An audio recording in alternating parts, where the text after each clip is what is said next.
Asanteni sana na karibu wa kipindi chetu cha Cosmos Connect. Na kwa mara nyingine tunazidi kukutana na viongozi kwa ajili ya kuongea mambo ambayo yanahusiana na uongozi na governance ya mtaa wetu wa Taveta na Taita Taveta kwa ujumla. Basi siku hii ya leo nimeungana na ndugu yangu Bwana Kisiki. Yes. Bwana Kisiki, karibu sana. Almaarufu anajulikana kama Papa. Yes. Papa anatoka eneo wadi la Chala na siku hii ya leo atazidi kutuambia wanachala nao katika masuala haya utawala nao wanasemaje. Basi karibu sana Bwana Papa. Asante Mr. Cosmos Connect. Yes. Kwanza nishukuru kabisa kwa ajili ya interview yako kwa siku ya leo. Ndio. Ni jambo zuri ambalo unafanya ambalo litasaidia jamii yetu leo mpaka kesho. Asante sana. Na kama vile ulivyozungumzia ni kwamba nataka kuzungumzia masuala vile vile kuhusiana na serikali yetu ya ugatuzi na serikali yetu kuu. Asante. Sasa asante. Ulikuwa unamalizia kitu? Asante. Tunaweza endelea. Asante. Labda nikuulize Bwana Papa, Yes. Mbona jina Kisiki? Okay. Hiyo jina Kisiki sio ya kupewa na mzazi wala si ya kupewa na marafiki, bali ni yangu. Baada ya kuona naweza kupenya kwenye vitu vizito ambavyo sikutegemea, nikajiamini nikajiita Kisiki. Kwa hiyo ndio maana unaona mara nyingi nikijiita Kisiki huwa najiamini zaidi. Hakuna mahali siwezi penya. Sasa labda kwa hii harakati yao kujiita Kisiki, Yes. Labda nini ambacho umewahi fanya mpaka kwa yenyewe mimi ni mwamba? Hapa nimetoboa. Nimefanya kitu kikubwa. Okay. Kitu cha kwanza ambacho kilisababisha nikajiita Kisiki ni kwamba kuna wakati kulikuwa na siasa ya 2017. Ndio. Ambayo ilikuwa inahusisha hizi MCAs, upande wa MCA. Ndio. Sasa ikawa inasimama baba mdogo na ikawa inasimama MCA ambaye alikuwa ni former Omari Nguzo. Yes. Sasa watu wengi sana wakawa wanasema nitasimama labda upande wa babu, lakini nikarudi nikasimama kwa Nguzo. Kwa Nguzo. Na nikasema mimi ni Kisiki sitoki. Na nikaenda mpaka mwisho na nikawa agent wa Nguzo na Mungu akajalia kwa bahati nzuri mwaka wa 2017 Mungu akajalia akapata. Kwa hiyo baada hapo hiyo jina Kisiki kashika zaidi, maana kila mtu alikuwa anasema kweli wewe ni Kisiki huku toka. Huku toka mpaka mwisho. Mpaka mwisho. Asante sana kwa kutupatia historia hiyo. Sasa Bwana Kisiki, labda niulize kitu. Huo katika eneo wodi la Chala. Yes. Na eneo wodi ya Chala ni sehemu ambayo nafikiri ni sehemu kubwa pia. Si sehemu ndogo na ni sehemu pia inahitaji kazi nyingi. Kutokea tumalize uchaguzi 2022 mpaka sasa. Nini ambacho unaweza ona hapa eneo wodi la Chala imefanywa vizuri? Na ukasema tu hii imefanyika vizuri. Na ni wapi labda unaona kama kuna changamoto bado? Okay. Asante sana. Mimi kitu nitaweza kuongea Mr. Cosmos.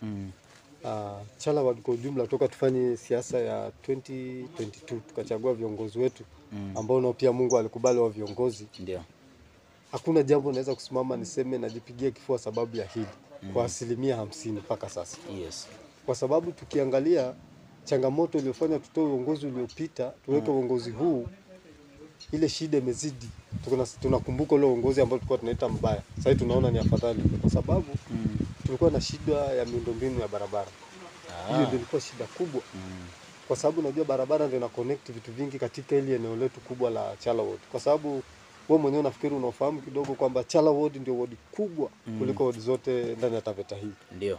Na ikiwa ni ward kubwa, tulitegemea sana wale viongozi wataingia, kitu cha kwanza wajaribu kuangalia masuala na afya, elimu na miundo msingi ya barabara. Lakini mpaka sasa nikitoa mfano kwa sehemu ndogo ambayo nimetoka, sije nikaambiwa nimekuwa Mbeya nimejua kila mahali, lakini kwa sehemu ndogo ile mimi nimetoka.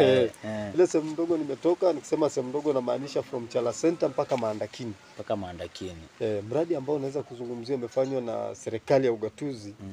Naweza kuambia ni choo ambayo inagharimu kama 200,000 na vile tunavyoongea sasa hivi imewekwa Masanzu, contractor hajalipa. Hiyo choo ya milango miwili ya 200,000. Yes, ambayo iko Maandakini dispensary. Yes. Nikisema niongeze kingine juu ya hapo nitakuwa muongo. Na kitu mimi nitasisitiza tu ama nitaomba viongozi kwa sababu tayari ndio viongozi. Na kama wewe ni baba tu. Na watoto bado watazidi kukutegemea. Hata ukiwa mkali ukirudi jioni baba, mtoto atakuita baba. Ndio. Kitu tulikuwa tunaomba kwa viongozi wetu ni wajaribu kukumbuka kwamba wale waliwapigia kura kwa madhumuni gani?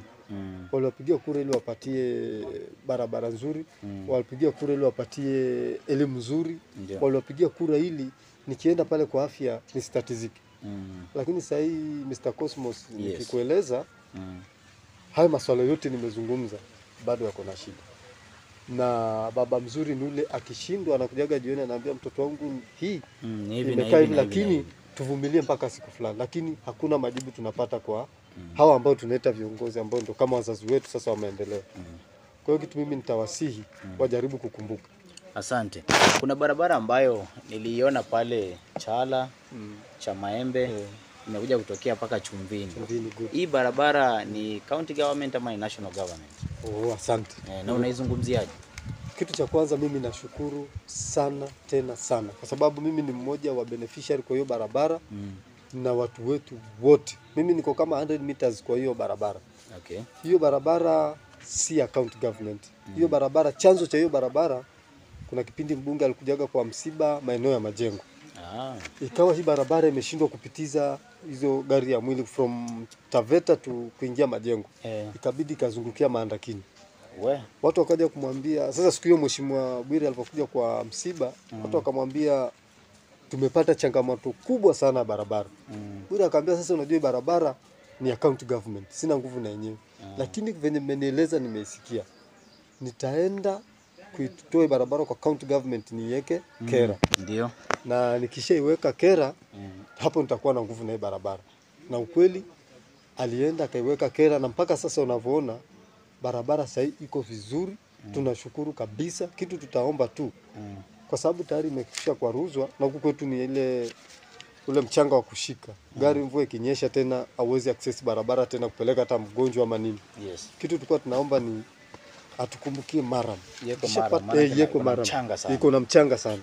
Unaona sasa hata mvua ikinyesha hauwezi pita tena. Kweli hiyo niliona. Haiwezi pita. Sasa kitu tulikuwa tunaomba kwa mheshimiwa.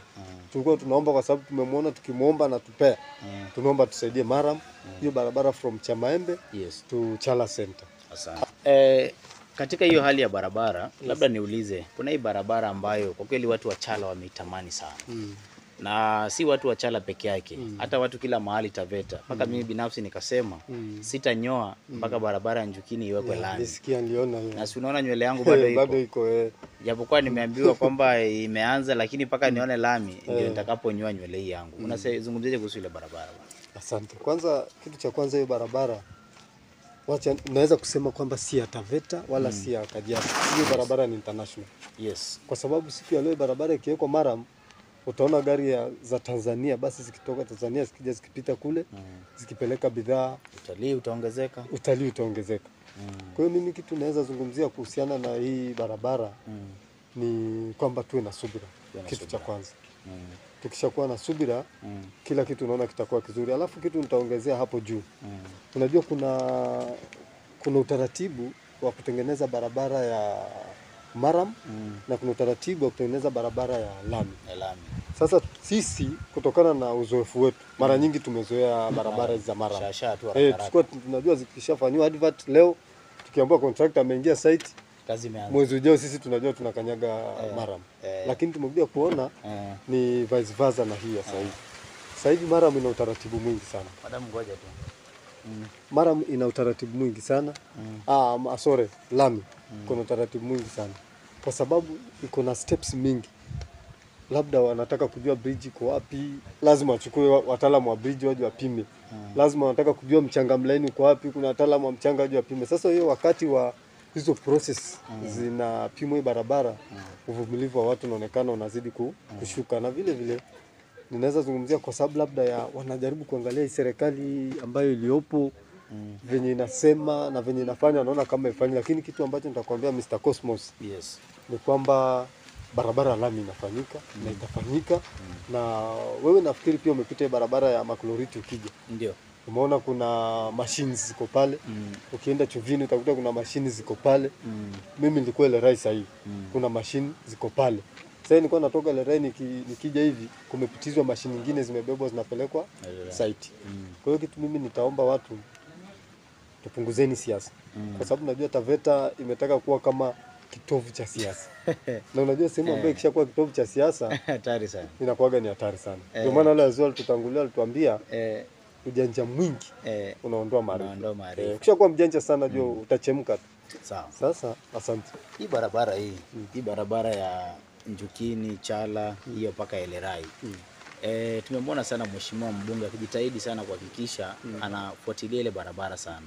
Je, unaweza sema hatima yake ya 2027 hiyo kwa ile barabara kwa watu wa Chala? Hebu njoo tena. Yaani unaweza sema kwamba ile barabara ndio hatima yake ya kurudishwa kwa kiti iko pale, kwamba isipofanyika itakuwa ni ngumu, ama ikifanyika itakuwa ni rahisi kurudia. Unaweza sema kwamba election yake ya kurudiwa ama kupata ile miaka yake 5 ijayo kwa mfano, jinsi amesema anawania bado, unaweza sema hatima yake kwa ile barabara kwa watu wa Chala Ward? Okay, wacha niseme hivi. Kwa mheshimiwa wakili. Mheshimiwa wakili bwana. Sitaki kutumia neno hatima iko kwa barabara, maana hiyo barabara najua itafanyika kweli, lakini vile vile hata haingefanyika kwa mfano, bado hatima ya Bwire iko kwa Chala ilikuwa si barabara, kwa sababu tukiangalia, mimi mwenyewe nilipoteza ndugu yangu wakati wa nyuma kidogo. Wakachukua mtoto amemlipia full school. Hiyo anasema labda anasema ni ofisi ya mbunge ama kibinafsi? Binafsi, personal. Yeye alifanya kutoa yeye kama wewe. Sema mimi namsimamia. Akaniambia pia vile vile, angalia hapo shuleni kuna watoto nisema nitasimamia, lakini wazazi wao hawafuatilii. Na inakuwa ni kama lawama. Mimi nikatokea nikaenda nikaangalia nikakuta kuna baadhi ya watoto na nikaiforward. Na ni kweli kutikana, unajua sasa hii for example nikikupromise nitakufanyia kitu, pia nahitaji follow up yako. Kwa sababu mambo najua una mambo mengi. Lakini sasa unajua pale mheshimiwa anakuja labda amesema nitakufanyia hii alafu na wewe ukatulia. Unajua labda hata anakaga kufikiria nani kumwambia, ni nani, hata labda imeshatoka ni nani. Kwa hiyo kitu kizuri mimi nitasema ni ile follow up. Na hiyo barabara naweza kusema ndio kama backbone ya kusuccess. Yaani success ya politics zake kwa ward ya Chala. Akisha success kuweka hiyo barabara lami, yuko vizuri, mambo yake yatakuwa very soft. Very soft. Kwa sababu hii ni kitu imeanza kuplaniwa na serikali ya karibu miaka 20 na hawajaweza. Yeye sasa hivi akija kiweza hii barabara, hata akituambia sitafanya kitu akunje mkono, sisi tuko vizuri naye. Asante. Sasa pia vile vile katika ile eneo wadi la Chala nimeona pia katika kazi ya stima kulikuwa na kazi nyingi sana ambayo inahitajika kufanyika. Je, unaweza sema coverage ya stima iko namna gani? Ukikava paka yale maeneo labda wewe unatoka na Chala Ward kwa pamoja, maeneo ya stima imeenea kiasi gani? Okay. Kwa upande wa stima mimi mmoja naweza jiita ni victim, kwa sababu kipindi ya uongozi ambao ulikuwa tuliagiwaga stima na tukaja tukapimiwa, kila nyumba ikapimwa, tukaambiwa sasa tukae tayari. Anytime ukikuta gogo kwako usishangae, ni wajamaa wameingia site. Sasa tulikuwa na imani kubwa sana, lakini ikaenda venye kuenda, sema ni mapenzi ya Mungu, haikufaulu. Sasa juzi kumekuja utaratibu wa REREC. Na kwa kijiji chetu cha Majengo tukawa ni mmoja ambao ni mabeneficiaries kwa hiyo REREC. Na kitu ambacho nitakwambia Mr. Cosmos, nafuatilia sana huo umeme. Na mheshimiwa niliongea na yeye kuhusu umeme, akaniambia ikifika mwezi wa 8 ama wa 9 atatoa jibu correct, lakini tunapata. Hiyo mwezi wa 8 ama wa 9 ni kuniambia mwezi fulani. Yaani mwezi wa 8 ama wa 9 mwaka huu ndio mtapata mwelekeo kamili sasa. Kamili tuambie sasa nyinyi 2026 mwezi fulani itakuwa mna umeme. Kwa sababu tayari tuko kwa system. Tunaona walikuwa Saramson wakafanya kiasi, wakaenda Kidong wakafanya kiasi, na hapa Chala Ward naweza kusema, hatutaki kusema tumependelewa, lakini naweza kusema tumepata neema ya Mungu, kwa sababu tuko na Chala chini, tuko na Maduni, tuko na Kidong, tuko na Lumi, tuko na Saramson, tuko na Jikini. Sasa sisi tunasema tunashukuru kwa hapo. Kitu tunaomba sasa ni sasa tuwe na subira ili wakati ufike tuweze kupata hiyo stima. Asante sana. Sasa kwa sababu wewe ni kijana na ni kijana ambaye nafikiri nitajika hapa Chala Ward. Ambapo ukitaka kuchukua vijana Majengo hautakosa kumtaja Papa. Je, vijana wanalalamika sana. Wanasema kwamba hakuna ajira kutoka kwa serikali, kwamba viongozi wamewaachilia. Wewe kama kijana mwenzao utawaambiaje ya vijana? Mimi kitu nitazungumza, nitasema ni kweli uongozi umeachilia vijana. Hapo siwezi kupendelea. Kwa sababu vijana hawezi kusema wote wapatie ajira, hawatatosha. County government iko na wafanyakazi 2000 na kitu. Chala Ward peke yake youth tuko zaidi ya 4000. Sasa ukisema uajiri vijana, hata nafasi zote za county pay Chala Ward, bado utalamika tuna kazi. Maana utakuwa umegawa ile namba katika lakini kama viongozi kuna hii inaambiwaga kuzalisha vyanzo vya ajira. Yes. Kwa mfano mimi sasa ningekuwa ni mfano MCA ama area MP. Sema sasa nimeenda Chala nikakuta Chala kuna shida ya labda sufuria ama kuna shida labda masanduku ya shule ama kuna shida watu wanahitaji sana madirisha kujengewa, lakini vijana ni wengi. Nita create aje job? Nitahakikisha kwamba nimeenda nimetoa budget ambayo inaweza kusaidia vijana, nikaweka kama ni workshop ambayo najua inaweza beba vijana kama 300 400. Watengeneza ile madawati na masanduku. Zote zile zinatoka hapo. Kwa sababu sasa hii unakuta dawati desk ya shule tende natoka nje ya ward. Labda iko town ama iko town ama iko nje hata labda ya sub county. Lakini sasa ungepata viongozi ambao wameweka utaratibu mzuri. Yes. Vijana wangekuwa analia hivi. Hawangekuwa analia. Lakini ile ukweli nitasema ni kwamba viongozi wakumbuke vijana, kwa sababu hata kipindi cha siasa mara nyingi vijana ndio ukimbizana na viongozi. Ni ukweli. Lakini wakishapita mara nyingi vijana hawakuagi na priority. Sasa mimi kitu nitaambia viongozi ni kweli, kijana akilia analia haki. Hali uongo.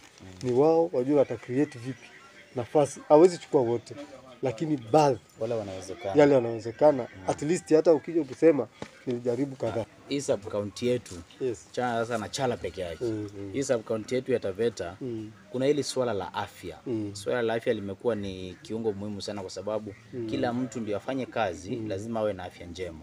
Sasa ili swala la afya na katika kazi ambayo gatuzi la Taveta linafanya, unaweza isemaje? Unasemaje kuhusu idara ya afya? Ina perform namna gani? Okay. Asante Mr. Cosmos. Taveta yote kwa ujumla. Kwa ujumla Taveta yote kwa ujumla, sio Chala wote. Yes. Asante. Kwanza umeuliza swali ambalo nilitegemea sana ulizi katika interview hii. Yes. Kwa sababu kama kuna kidonda ambacho kinaumiza wakazi wa Taveta kwa ujumla ni swala la afya. Nikianza kuzungumzia ni kwamba tuko na Taveta level 4 hospital. Yes. Ile iko pale. Hiyo ndio hospitali yetu mama tunaitegemea wote kwa ujumla. Lakini sasa Mr. Cosmos naweza kutuma pale ukaenda kufanya x-ray, lakini picha ukaambiwa ukachukue picha nje. Hakuna hata picha. Na kama kuna sehemu imebarikiwa madaktari wa chapa kazi, mimi naweza kusema hivyo kwa sababu nimeshawaangalia ni ukikompare na area zingine, madaktari wa Taveta wanapiga kazi ili ya kujitoa, yani wamebeba ile ya koroho. Lakini sasa unakuta kitu inaangusha madaktari ni uongozi ule uliopo. Utanisamehe kama nitakuwa nimetumia neno baya, lakini wacha nitumie hivi. Haina shida. Nikisema uongozi na maanisha ni kwamba daktari yupo tayari kufanya kazi, lakini kitu ya kufanya kitendea kazi hakuna. Kwa mfano tu sasa hivi Taveta Hospital nafikiri ilianza kabla mimi sijazaliwa. Mimi nilikuta na wazazi wangu, kuna wale baadhi wananiambia hospitali toka kwa wadogo ndio walikuwa wanaitumia ikiwa kwa kiasi kidogo.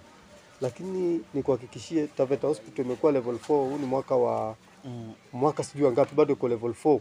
Yes. Na ukiangalia from Taveta to Voi ni 101 ama 10 kilometers kwenda kwa referral hospital. Yes. Ni kwa nini hao viongozi ambao wanapigwa kura na wananchi wasiamue sasa tumeamua kwa pamoja Taveta ipande iwe level 5. Yes. Ikishakuwa level 5, historia kwenda kufanyia CT scan Voi haitafanyika Voi. Tumepoteza shule yetu ya KMTC ita grow. Tumepoteza vijana wengi. Sasa hivi nasikia watu kila mtu anasema vijana wanakufa sana. Wanakufa sana ni kwa nini? Kijana sasa anapata labda accident kwa bahati mbaya, anaambiwa paka pande ambulance, aisubiri ambulance ifike aende referral hospital Voi. Ukijaribu kuangalia hizo challenge zote, sasa unakuta vijana wengi sasa wanapoteza maisha kwa sababu ya serikali anaweza kusema ambayo iko. Kwa sababu hili ni swala wakiamua kulitatua, wanalitatua wenyewe. Kwa sababu kwa mfano CT scan China iko around 12 to 13 million Kenya money. Lakini kiingia Kenya CT scan iko 18 mpaka 19 million. V8 ya 2022 inacheza 23-24 million. Hizi wanatembelea washua. Sasa wanatembea nazo kila siku. Kila siku.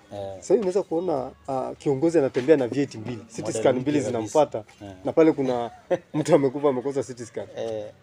Hiyo ndio shida tuko nayo kwa hii kaunti yetu. Hatari sana. Mtu akishaingia pale, akishafunguliwa wallet, anasahau alipigiwa kura kwa sababu ya afya. Alipigiwa kura kwa sababu ya yule mwananchi yuko chini afikiwe na huduma. Kwa hiyo kitu mimi nitaomba ni kwamba hao viongozi wako kwa kiti sahihi, tutaweka ontozi. Na mimi kitu nitaomba vijana tuwe na sauti mmoja Taveta nzima. Tusije ukanunuliwa na pesa. Yes, youth movement, kitu mzuri, kitu smart. Kile kitu kitasemwa kule Mtisoni ama kule mwisho kule Jipe. Ndio. Kiende paka Lumi. Kijana Lumi anasema hicho hicho. Kwa sababu sasa hivi viongozi wameshajua kabisa. Wanatumia style ya divide and rule. Wanajua sasa tunaweza gawa Chala Ward, tushike Chala Ward, Bomeni itateleza, labda Mahoe itateleza, tutashika kule Mbogoni. Viongozi wameshajua kabisa, vijana hatuna umoja. Kitu mimi nitaomba vijana ni kimoja. Hawa jamaa hizo mishahara wanapokea waletagi kwetu. Ni zao. Tiki, katika hilo suala la afya vile umesema ni kweli kwamba kunafaa kufanyiwa kazi mingi kwa sababu watu wanahitaji afya njema. Sasa mimi nataka nikuulize maswali kidogo. Kuna hili suala la uchawa. Imekuwa ni swala ambalo linajitokeza sana. Hata wanasema mtu fulani ni chawa, mtu fulani. Sasa sijui kama hili neno wewe umelielewaga vipi? Okay. Mr. Cosmos, mimi kitu nitasema kama ushaangalia siasa ya Kenya haikujagi kaacha kuweka jina mpya kwenye siasa. Sasa ukisikia uchawa ni kwamba kwa mfano sasa hivi uko karibu na mheshimiwa fulani. Mimi nitakwambia huyu ni chawa wa mtu fulani. Tayari hiyo ni jina imeingia kwa sababu ya wakati wa siasa. Hiyo ni kitu kizuri pia. Kwa sababu unajua kila mheshimiwa hakosagi mtu wa kukaa karibu naye kwa sababu mheshimiwa si mnyama. Mheshimiwa ni mtu kama sisi. Anapenda pia kupiga story za ndani na za nje kama mimi na wewe. Ana matatizo pia anataka kushare. Ana matatizo pia anataka kushare na mwenzake. Sasa unakuta watu wengi hilo neno chawa limetumika. Sasa ukisikia umeitwa chawa siko uzuri. Niko ubaya. Niko ubaya. Unanyonya mahali. Unanyonya mahali. Kwa hiyo unajua chawa, sifa ya chawa, mahali inanyonya pakifa anakufa. Kwa sababu sasa atakula wapi tena? Lakini ile ukweli nikwambie chawa ni neno nzuri. Hata ukiitwa sasa chawa fulani, mradi huyo mtu anaitwa chawa kwa niaba yake, au kuna jambo ambalo amelifanya na impact kwa community. Si eti sasa wewe ni chawa wa fulani na kwa jamii hakuna kitu unaweza jionyesha na huyo fulani. Sasa wewe unasema ni ile sio chawa tena, wewe ni ujinga, ni yani ni puzi yani niseme. Lakini neno chawa mimi kwangu kwanza nikilisikia na furahia. Linanisaidia, lishanisaidia mahali kadhaa. Unakaa tu mahali unasikia yule ni chawa wa fulani na mimi nilikuwa na shida na fulani. Sababu fulani simpati, naanza kufuata huyo chawa. Kwa hiyo chawa mimi kwa upande wangu nachukua ni kitu safi na likitumika vizuri ni kitu smart. Na labda tu nizungumze kidogo, kuna wale watu wakikuona labda Mr. Cosmos na mheshimiwa wanachukua direct, mheshimiwa ndiye anakulipia rent. Mheshimiwa ndiye anakulisha, mheshimiwa ndiye anakuvisha. Ni kweli. Hawajui kuna vitu tofauti sana mtu anaweza kaa na mheshimiwa kaongea tofauti na hivyo kwa sababu kwa akili zao zimejaa tumbo. Unajua unaweza kuwa na akili iko kichwani lakini imewekwa material ya tumboni. Haiwazi chochote tofauti na tumbo. Kweli. Asante. Sasa tunapoenda kumalizia, nataka nikuulize swali ambalo mara nyingi tunasema ni swali la kizushi. Tuseme umpata na tatizo na kuna watu wanahitaji kuwapigia simu. Na hao ukiwapigia simu ndio wewe mambo yako yanaenda sawa. Nitakupatia pair ya watu wawili hivi. Alafu utanichagulia mmoja ambaye utampigia simu wa kwanza. Uenda ukawapigia wote, lakini kuna yule ambaye utampigia simu wa kwanza. Katika pair ya kwanza uko na mheshimiwa Omari Nguzo na mheshimiwa John Okano Bwire. Utampigia nani simu wa kwanza? Sema changamoto tu ambayo inahitaji. Hiyo ni smart. Labda kabla sijajibu swali lako kweli ni changamoto. Unajua sasa umesema nikiwa na shida kupigia simu. Sasa inaweza kuwa mfano mimi ni kijana. Hiyo shida Bwire hizi tatu ama Nguzo hizi tatu. Siwezi kupigia kati ya wote, sipigi mmoja. Napigia yule ambaye najua atanipa hiyo kitu. Mimi sasa nikiuliza ile swali ninajua kati ya hawa wote wanaweza kukupatia. Unaona, lakini kuna yule ambaye utampa priority. Unaona priority ni kama sahihi mtu aje avamie kwako. Akute una msichana na kijana aseme nipe mmoja nichi. Wewe utatoa nani? Watoto wako kabisa, huyu ni msichana na huyu ni mwanaume. Yaani ni short unajaribu kuniambia wote ni wanangu bwana. Hao wote. Siwezi kusema uongo. Mimi sasa nikimpigia mheshimiwa ase nina shida hii. Kwa neema Mungu kama atajibu message ama atapokea simu, kuna venye atanisaidia. Nikimpigia Nguzo hivyo ase bwana nina shida hii the same. Sasa kitu mimi nitasema wote kwangu ni namba hii. Sina namba tu kati ya wao wote. Acha nikupe pair ya pili. Katika pea ya pili kuna Mheshimiwa Naomi Namsi Shaban na Mheshimiwa Lydia Haika Mzigi. Utapigia nani kwanza? Haika hata sahi Anytime. niwe nimeanguka. No. Haika sio mtu wangu. Hata sahi niwe nimeanguka ndio huyo anapita. Haika siwezi na nini naye. Kwa sababu Haika hana msaada kwa watu. Mimi ni Mtaveta kama mimi, yeye ni Mtaveta na mimi ni Mtaveta. Hakuna siku amekaa kwa ballot sijampigia kura, lakini this time round siko ubaya. Siko yani ubaya. Hakuna nini, hauna manufaa. Hata sasa ukienda kununua product dukani, kuna mali inaandikwa manufactured and expired. So isha To expire. me, sijui kwa wenzangu, lakini kwangu mimi tayari amekisha expire. Anataka ugovernor bwana. Hana msaada. Anataka ugovernor. Unajua kuna waliotutangulia wahenga wanasema ukisikia ngoma imevuma sana iko karibu kupasuka. Sasa ukishaona tayari sasa ameshafikia kwenda ugavana ndio wakati wa kwenda kulea jukuu. Umefika wakati sasa akatulie na jukuu wamchezee shosho nyumbani. Haezi kupasua kwa sababu hana kitu anaweza onesha. Yeye sio women rep mwenyewe kwa hii Kenya mzima. Tunaona ma women rep Nakuru wapo, Kericho wapo. Tuna tournament tunaona za ma women rep. Yeye kwa nini hakuagi nazo? Pa kuna matenti na viti. Kuna matenti na viti. Toka tu tenti na viti Chala Award 2013 2017. Aje aseme kama ashai kutoa tena. Hiyo ndio anaomba nao kura mpaka leo. Sasa Chala Award uaga anatudanganya na ile fake smile. Mimi naitaga fake smile. Unajua hata wakati Yesu alikuwa anaenda kuuzwa na Judas Iscariot. Step number 1 alismile akamkiss. Kwa hiyo pia kusmile kunaweza kuuza mtu. Kukiss kunaweza kuuza mtu. Sio vicheko vyote vinakuaga vinamaanisha hiyo wewe unaona. Kwa hiyo mimi kwa Haika Mzigi heri nimpigie Naomi Shaban. Heri nimpigie kwa sababu sasa hii naweza kusema niko na historia naye. Ile shule mtoto wangu anasoma leo ni mama alijenga from nursery mpaka mali imefika sasa hivi. Sasa sasa mtoto wangu akisoma pale yule ni mtu na mfili. Lakini sasa hii Haika Mzigi my friend siko ubaya. Hakuna kile ambacho unaweza sema kimekugusa chake. Siwezi kusema kimenigusa. Mama zetu wanalia kila siku. Hakuna kitu. Unajua acha nikwambie women rep. Ukishasikia women rep haupigiwi na mama peke yake. Unapigiwa na wazee. Na wazee wanakupigia usaidie wake zao. Sasa ikiwa hata wao wake zao hawafikiwi, wewe toko umeanza siko unafiki. Ni lini nje na familia za matajiri umemwona Haika Mzigi kwa list ya mchango? Hata familia za matajiri anaingia. Hizo ndio anaenda hapo anaingia. Niambie, sijui kuna misiba tumepata labda. Kuna mahali umemwona Haika Mzigi ameapia? Mimi niko kwa some groups.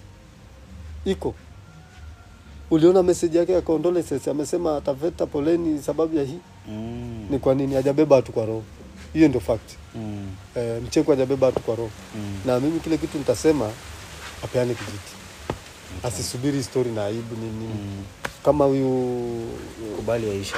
Kama labda Ruto Mungu akijalia akipasua amnominate, ampatie achane na hizo viti za kuwa elected. Asaidie watu.